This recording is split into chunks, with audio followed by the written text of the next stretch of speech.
In this tutorial, we're going to take a look at what happens when you shorten the amortization period on the total interest and, of course, your monthly or biweekly payment. So I've worked out 4 examples here.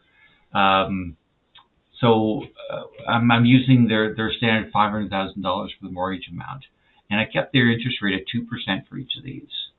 And what I'm varying is the length of the mortgage, okay, the amortization term. So 25 years, that's their standard. So notice this one's 20, this one's 15, this one's just 12 years. And so notice for the 25 year, the total interest that you're paying is $135,000. Okay. So now if we go to the 20 year, okay, instead of $135,000, it's $106,000. Okay, so it's almost $30,000 less. Now if we go to, instead of 20 years, let's say 15 years, the total interest is down to a little under $79,000 compared to this one. Okay, so we're talking $26,000, $27,000, $28,000 less, almost 30, not quite. And then if we go down to 12 years, the total interest is even less. So this one was almost 79.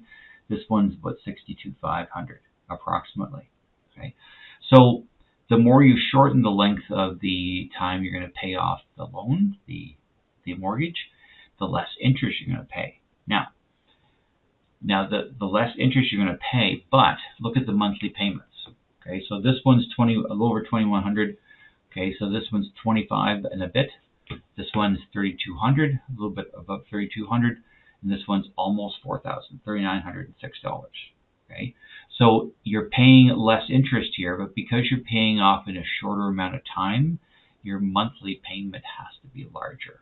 Okay, so as you go from here to here to here to here, the amount of interest you're paying in total is getting smaller, but the monthly payment is larger. So that's the trade-off. We're going to pay this off in a smaller amount of time, but you have to do it through larger monthly payments or biweekly payments. Okay. Now, it doesn't, actually, let's get the mortgage here. There we go. Now, I didn't in any of these show the difference between monthly and biweekly yet. So 135,000. If you change to biweekly, so that's every 2 weeks. So the amount of interest you're paying is slightly less. Remember that it was 135. If we go monthly, calculate 135.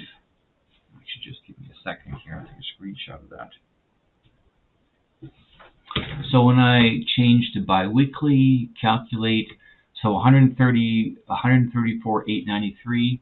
The monthly was 135,177. So it is biweekly. It's a little bit less, and that's because you're paying the interest more frequently. You're making payments every 2 weeks as opposed to every month.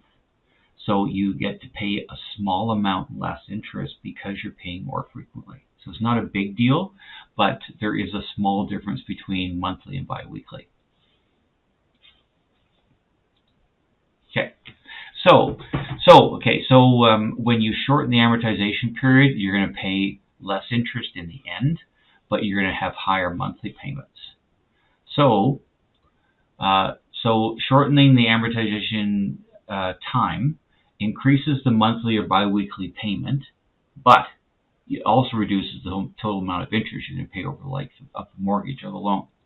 So selecting the highest periodic payment that you're comfortable with, depending on your income, reduces the interest you pay in the long run. You can't stretch yourself so thin that you don't have enough money to put your food on the table, for example. But if you do shorten the amortization period, you are going to pay it off more quickly, but you have to be comfortable with that monthly or biweekly payment. So that's the conclusion from this one. Paying the loan off more quickly, you do pay less interest, but your periodic payment, your monthly or biweekly payment, is higher. And that's the end of the tutorial.